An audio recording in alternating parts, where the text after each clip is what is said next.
Hi everyone, this is the final Bosman. Thanks for coming over. On today's episode, I'm going to try out a new segment, and then I have a big announcement. Let's get started. Welcome to the show. I'm Kyle Bosman, of course. Often when there's a big issue, I have a hard time feeling completely opinionated one way or the other because I'm the type of person who honestly tries to see both sides. But I realize that's not a compelling thing to watch. So today's segment is called Kyle Choose a Side. BioShock Infinite versus The Last of Us. BioShock Infinite and The Last of Us are two of the biggest games of the first half of this year and maybe for the rest of the year. An interesting thing about both of these games is that their main characters are a male and a female couple who are not necessarily romantically interested in each other. Another interesting thing about how these games are different is one game's female gets to be on the cover and the other one is relegated to the back of the box. One of these two games is doing it wrong, and it's now time for me to choose a side. The case for BioShock Infinite is interesting because Ken Levine, the game's creative director, openly admits that he doesn't like the cover. In an interview with Wired's Chris Kohler, he says that the cover is not for us, the type of people who like video games enough to read IGN. We are too informed. We don't need to be advertised to necessarily because we already know that the game is good to great and they could put like a hippo butt on the cover and we'd still buy it. The cover is for who he calls the uninformed, the frat houses, the type of people who don't look at video games until they're in a store and they're on the shelf. And I realize that that's frustrating language, but I see where he's coming from. BioShock Infinite cost a lot of money to develop. There's a lot of financial investment into this game. And frankly, putting Elizabeth on the cover of the game is a financial risk because there is a number of potential buyers who simply won't buy a game with a woman on the cover. The idea is to get the game itself into as many hands as possible. What does the wrapping paper matter when everyone is receiving the same message? Also, I don't know if we, the fans, would have picked a better cover. Irrational let us vote on the cover that we would like for the reversible cover, and look at this thing.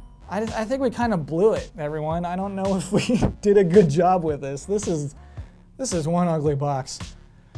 And so, maybe Irrational knew the best all along.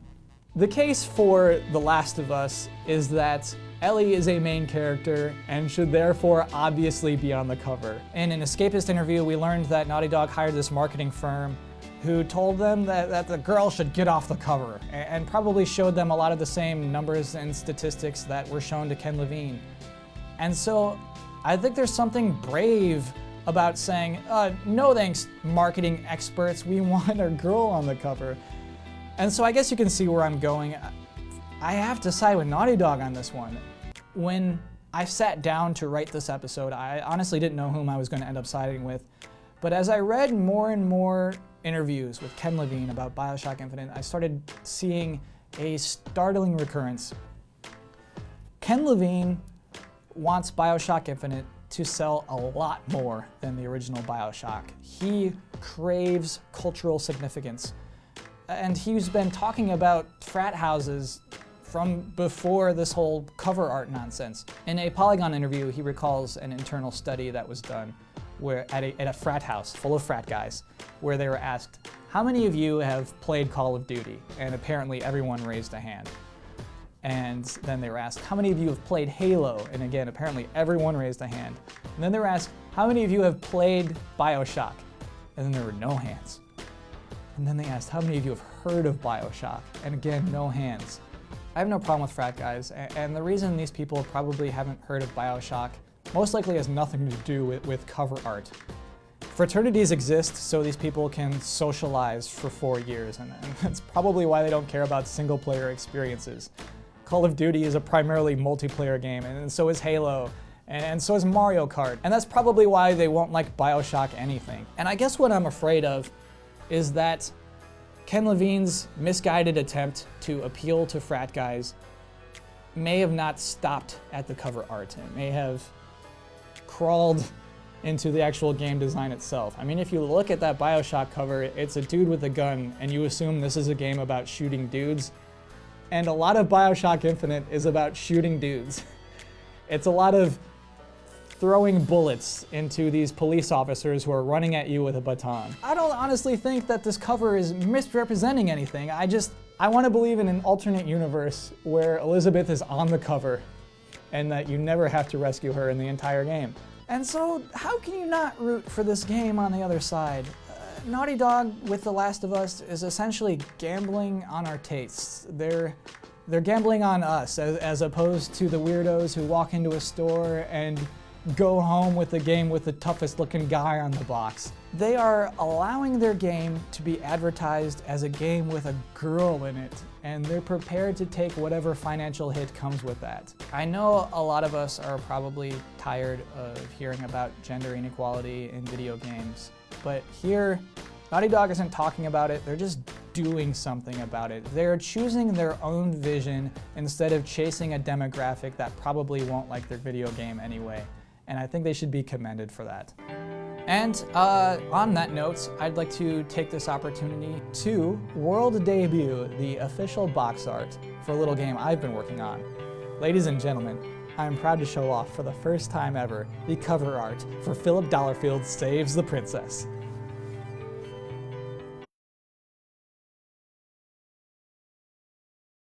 It's coming to the Xbox 360 in 2014, so look out for it. Anyway, that is the end of the show. Thank you for watching. You may have noticed a couple of new names behind me. These two people are the first two to call me out on saying a couple of words that are on my no-no rules of don't say these words list. Congratulations to Tralfamadorian and Fagio. That one makes me super nervous. And I'm mad this guy's in my close-up. Next episode, I'm gonna move you down a couple of bricks, Tralfamadorian. I hope you don't mind. Anyway, the big announcement. The show is going weekly. The Final Bosman is going to be on every single Wednesday for the rest of all time, and I'm very excited about that. The way we're going to schedule this out is there will be 3 Final Bosmans and 1 mini Bosman in a month. May has 5 Wednesdays, so we'll see how that works out. I'm very excited, and I know that I owe it to you, the viewer, the commenter, the thumbs upper, the Facebook sharer, and I'm very grateful to you for being so supportive of this show, this whole run. Please leave a comment on this show. Let me know what you thought of it. Also, leave a comment. I'm curious how you guys would have voted if you had to choose between the money of BioShock Infinite and the voice of The Last of Us. Because I honestly do see both sides. I mean, Ken Levine's not a stupid person, and I see where he's coming from.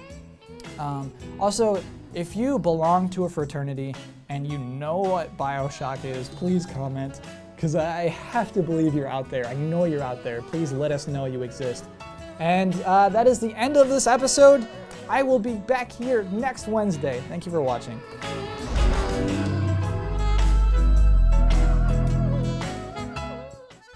So let's just start off with this. Raise your hand if you've heard of Call of Duty. Okay. Raise your hand if you've heard of Grand Theft Auto. Okay. Raise your hand if you've heard of Super Mario. Raise your hand if you've heard of Philip Dollarfield Saves the Princess. Never heard of that in my life. Okay. How many times in a month do you walk into a store, pick up a game you've never seen before, and purchase that game for full price? 0. Do you think that maybe that's because the cover isn't interesting enough? No, I don't think anyone does that. Wait a second. Do you go to IGN.com? Occasionally. You get out of here, you're too smart. We don't want you in the study. I only care what normal people think about my video game. You're not normal, because you go to IGN.com. See all of our shows and game reviews now on the brand new GT app on Xbox Live, and the GT Originals iOS app too.